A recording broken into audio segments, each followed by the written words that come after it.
Sanibonani babukeli beMpuma Kapa TV, uDr Mkhulu okhulumayo, umbelambelana Sikhova Lamba sadla mehlaso, umgqelezo wempahla kazingane zophuma phi phansi kwaMhlabi yalingana la ngikhona khona ezweni lamathonga, ezweni lokuthakatha kwaMhlabi yalingana la ngibuya khona.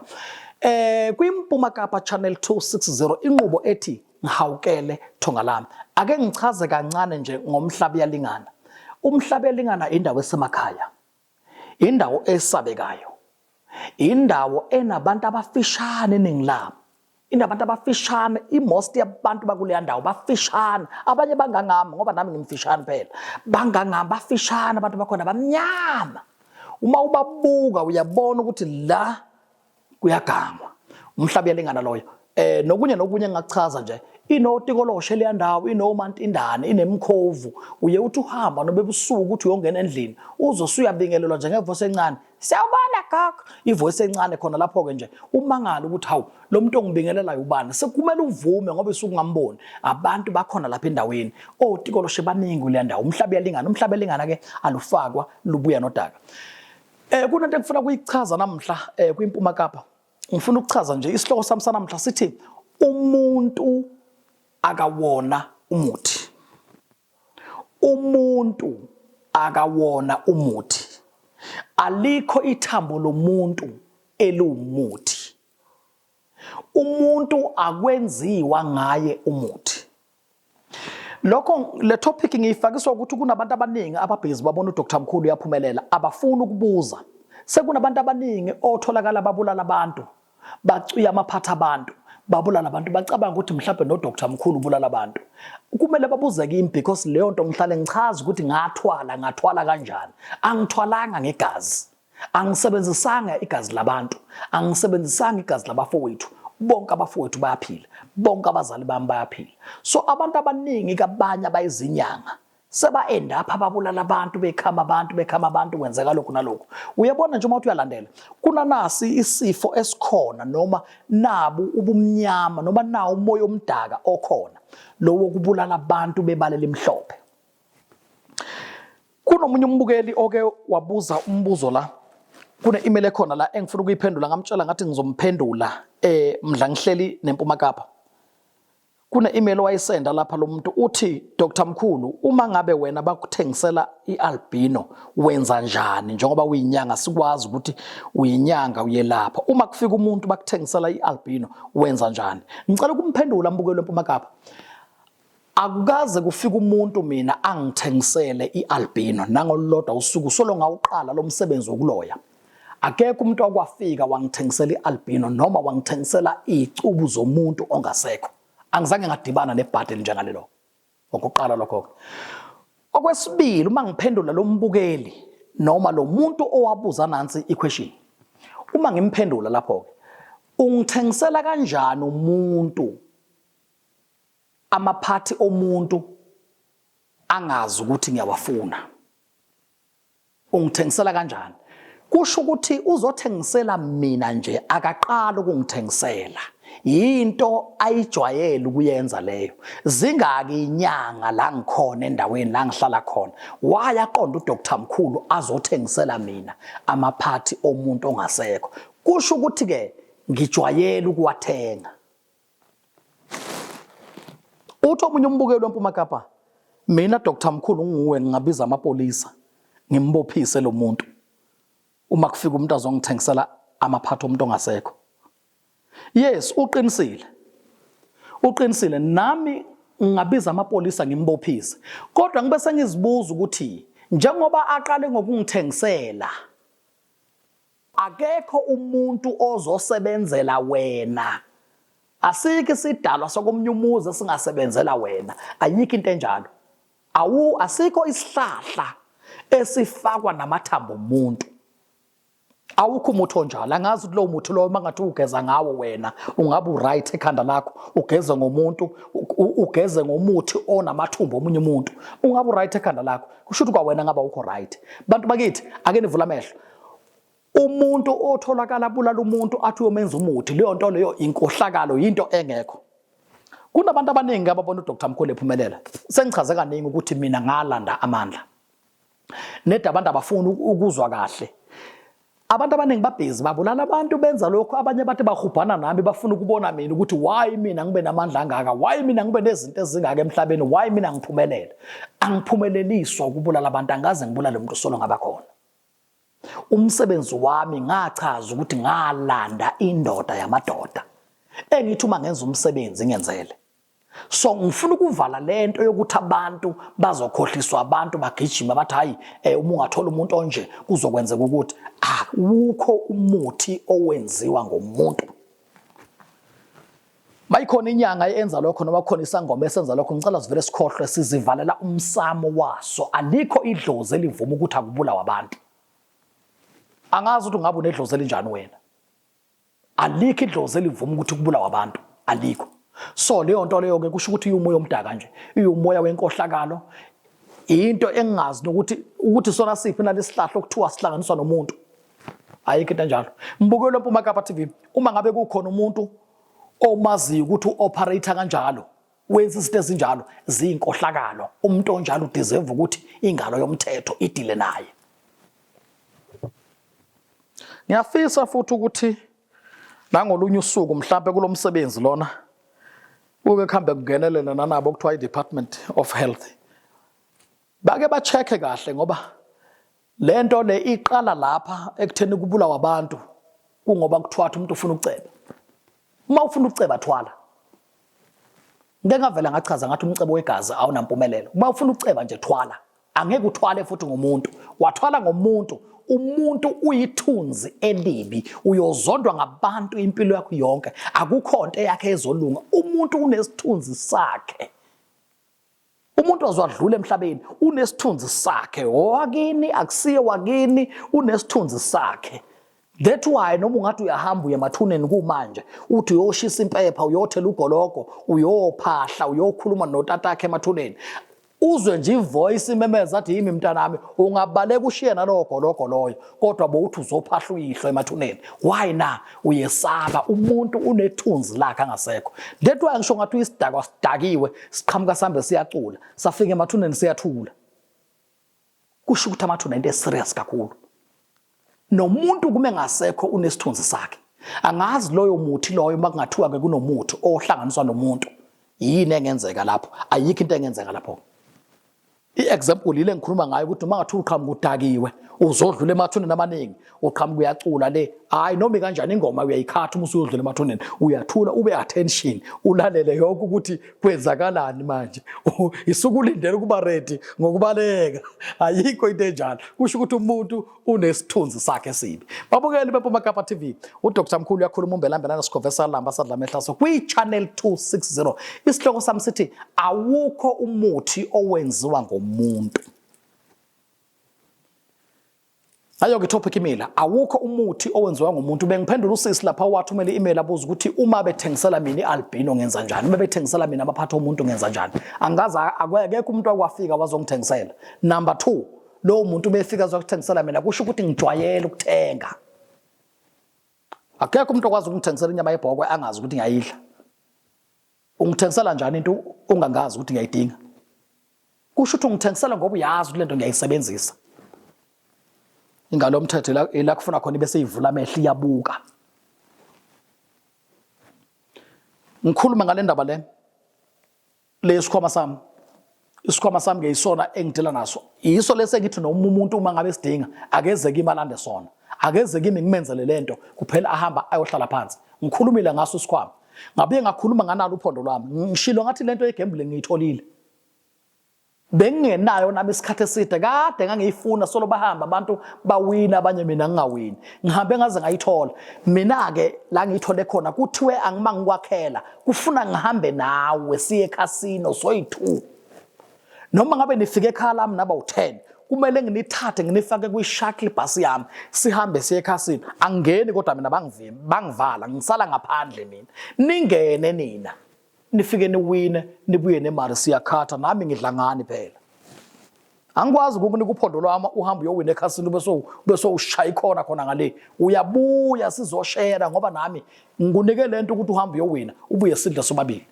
Lukhona uphondo lwami uludinga uye uze kimi sihlale phansi kwamhlabelena ngifuna 2 days ngikwakhele lo phondo lwami siqede sithatha imoto yami sihambe siye ekhasino engeke ngiyidalule kodwa khona leyo khasini masiphuma sibambe N2 engathi sibheke ekhasini engathi sibheke empangeni engathi sibheke ngapha koBay kompangeni maningi amakhasini angeni ngisale egethini bangivala so ke ngiqonda ukusho ukuthi lolo phondo lwami uza kimi ngikwakhele lona sihambe siyodlala uhambe ufike udlale ngikulinde egethini uyawina uyabuya siyashare sidla ukhisimuzo omhle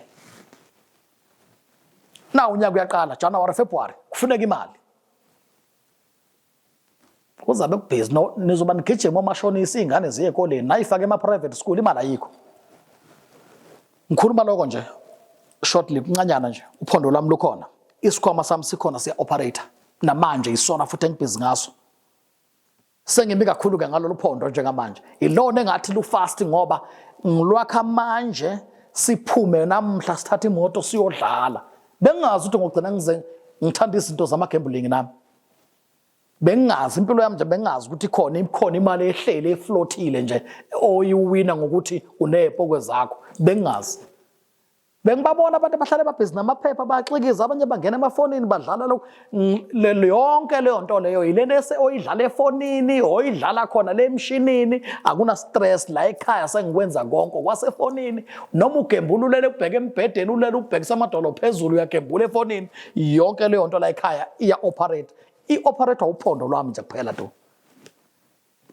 ngiyahamba mina ngihambe ngifuna into ezonceda abantu ngiyahamba njoba solo ngithe nyanje bengisemazweni ngigibela izindiza nezindiza ngihamba ngiyofuna induku ezokwenza ukuthi umsebenzi solo uqhubeke because kunabantu abangidingayo ngibathe ngiyayeka bathi abantu ungayeki ngibathe ngiyayeka ngubuyisele emva naloko kuyanqaba uma ndiliva naye akafuni uma ndiliva kumnaka bomashilami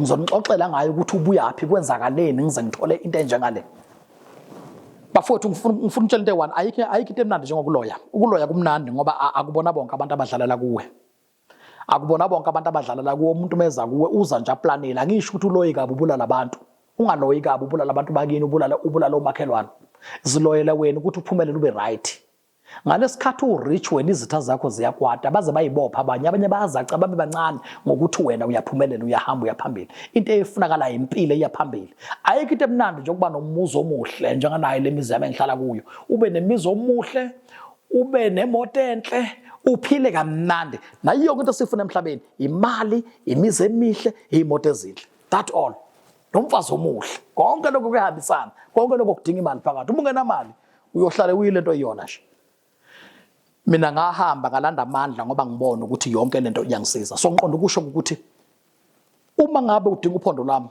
nazo inamba zami zivela ku screen uze kimi nansi nje inamba uthi ngivele ngiyibiza because sekunanaba abantu abagcwele la ku media abagcwele la ku Facebook abafaka inamba eziningi ezinga understandeki abatshela abantu ukuthi faka imali ePep ufaka imali eShoprite lento mina engayenzi yenziwa abantu nje abagcwele ku media ama scammers nansi inamba yami yokuqala inamba yokuqala iyo levelayo ithi 078 78 00 692 eyesibili nayo iyavela nayo futhi 078 05 111 W3 eyesithathu 072 0968 975 nansi number iyavela ku screen ngicabanga ukuthi lezo number ngoba zivela yizona number kufuna uyisebenzise lezi uqapheleke uma sebayi-edithile sekhona inamba eqala ngo-06 bani akusezona ezami lezo number lezo wathola nje umuntu othi umuntu ufaka imali hamba ufaka imali eShoprite hamba ufaka imali kuphi lento ayibona ku Facebook iscam leso-ke niyazi uma udumile baye bathatha iy'thombe zakho bayifake lapha babhala inamba okungezona ezansi baqamba amanga bakhuluma into ongayona uma ufuna mina uza kimi ekhaya kwaMhlaba Yalingana njengoba bahlale bafika abantu abasuka kude kunomunye kumbukeli naye obuzayo uthi Dr Mkhulu kwaMhlaba Yalingana sazi kunezinyanga eziningi ezindala kunawe okhule wena ngaphansi kwazo yebo kunjalo ngikhule ngaphansi kwenyanga kwaMhlaba Yalingana ngikhule ngaphansi kwazo ngizibona nami futhi ngangihamba kuzo ngicela uncedo kulo ngikhangela uncedo kuzo lezo nyanga lezo uyabuza umunye uthi Dr Mkhulu kwahamba wena wanyamalala iminyakanyana embala wabuya la ubuya khona inyanga zaphupha zonke kwaMhlaba Yalingana kwaphela kwenzakalana akuyona into engayiphendula ku media leyo kodwa khona kunjalo angeke ngichaza ukuthi kwenzakalana angengichaza kwaMhlaba Yalingana akekho umuntu othanda ukukhompyutha nabanye abantu noma ngabe ubeka isonto lapha nawe lakhe isonto ufuna ngathi lingagcwala noma ngabe unotshwala lapha uthengisa uneship yakho uthengisa utshwala bakho lapha unesport sakho nawe ufuna ngathi ithaveni yakhe ingahlala igcwele nami ke ngenza njalo mangibuya ukuthi kwaziwe mina kube yimina inyanga lokho kunye bekukhona hawu naba basebenza ekhaya sebangigandela umuthi wami sewuyibona abasebenza ejaldini lami ngeke ngibalahle phela ngaphandle ngoba nabo banemndeni bayondla umhlaba yalingana ke ngiqonda ukusho ukuthi sengasala ngedwana sengidonsa kanzima sekufuna ngiqale phansi ngitrain ngipheke ezinye inyanga zibe khona ngoba lezi ezazikhona zindala kunami ziningi sengavala kusukela phansi ebhode emangozi le awu sekwaphupha konke Nkosi yami uyabuza kumbukeli ukuthi why kwabuya wena le emazweni kwaphupha izinyanga ezazikhona endaweni angazi ukuthi induka babeyiphethe babeyithatha ibona nami ngaze lami side so ngiqonda ukusho ukuthi noma ngabe use Cape Town noma ngabe ukuphi all over the world SADC ungene mina nginama client from UK nginabantu abaningi kakhulu ku UK Manchester London kunabantu abaningi lapha abasuka le beze la vele ungene ku Google ubhale DR mkhulu uzothola uDr Mkhulu uthola izinamba zami uze kimi ekhaya la ngisebenzela khona isigodlo sami sika Mhlabi yalingana noma ngabe kwenzakalana noma ngabe yisiphi isikhathi ngayiqoqela mina imfuyo kaJehova anti babethi kunotikolosha kaMhlabi yalingana kunjanjani ngaqoqa mina imfuyo namhla ziyangisebenzela izinto abantu bavuka ubona ngeyihlali zingangisebenzela ngoba ngiyayithuma ngiyathumela gijima wenza ukuthi isikhwama sami nibukile ambani emasimini ambani kuphi gezani imoto zami kusimoto zami ziclean amangalu lo muntu una 15 cars ejaldini lezi nje ahamba ngazo yena kodwa kusa ziclean zonke zigeze ubani ungangibuzi lokho umuntu nomuntu akalando kwakhe nawe mawufuna okwakho ulando kwakho khona uzophumelela ube nento zakho zikhanye zihambe kahle into zakho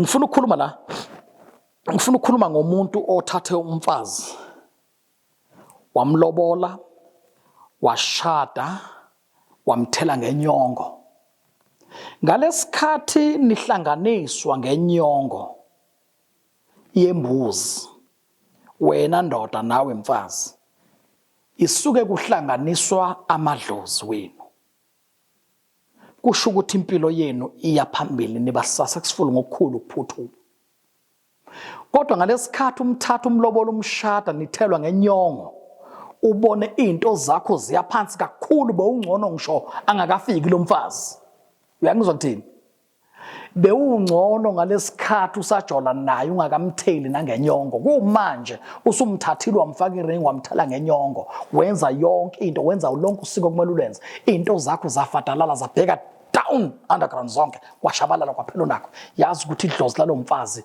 andikudingi empilweni yakho kusho ukuthi amadlozi wenu awashayisani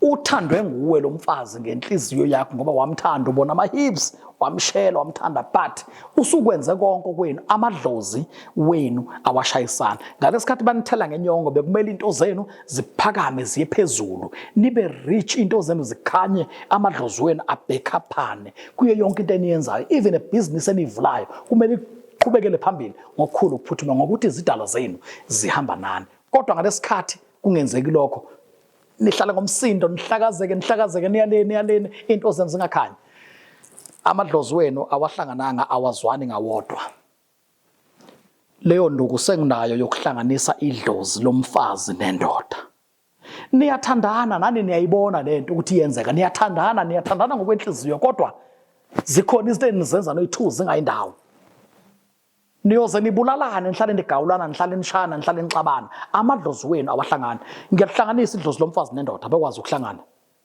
ahlanganiswa yimina kepha ngunikeza umuthi uhambe uhlanganise ekhaya idlozi lihlangane nikwazi ukwenza izinto zephambili ngoba ngalesikhathi abantu abadala banihlanganisa banithela ngenyongo babenithela la khona ukuthi impilo yenu kushuthiseni umuntu omunye sekumele into zenu ke ziqhubekele phambili konke enikwenzayo why ke ningayi phambili kunokuthi niye phambili uze uyisole ndoda usho ukuthi ayingangena la ngathi ngayifaka ejele nomfazi akhala esayidini athi ngangcono ngisajola noSibanibani lo muntu engangena kuyena kumanje ngathi impilo yami yaba worse kakhulu ngenhlupheko ngangithi sizoba right kanti next ikhona ikhubalo lokuhlanganisa idlozi lihlangane into zenu zihambe kahle niphumelele ngiyakwazi ukukuhlanganisa lokho ke akumina engiphahlayo kepha nginikeza wena ikhubalo uhambe uhlanganise nomfazi nigeze ngomuthi oyi1 nobabili nomngakho into zeniqhubekele phambili ngoba kunabantu abathandanayo bathandane baze bashade kodwa amadlozi aba angazwani lento ifana nani ifana nokuthi ujole nesangoma uthandane nesangoma wena ungesona isangoma uze niyohlangana ngokwenkonzo yasekamerweni. That's why uma ukhumbula kahle kunemali oyibeka phansi before nihlangana ngokwenkonzo yasekamerweni kunemali oyibeka phansi engango1 noma u2 eyokunxusa isidalwa salomfazi odibana naye eyokunxusa idlozi lakhe leli limngenile ukuba likwamkele uma lingakwamkelanga liyakukhahlela uphungu phela. That's why most ezangoma kukancane izangoma zabesifazane kukancane zibe namadoda babe sebathi hayi uyathakatha loya amadoda wahlali kuye hayi ukuthi awahlali kungenzeka wangenwa idlozi lendoda leli lifuna wena ulithenge ngokuthi awunalo ulwazi ukuthi leli dlozi ungalithenga kanjani khona lizokwamkela likuthathe njengomntwana wala ekhaya ukwazi ukuqhubeka nonkosikazi wakho.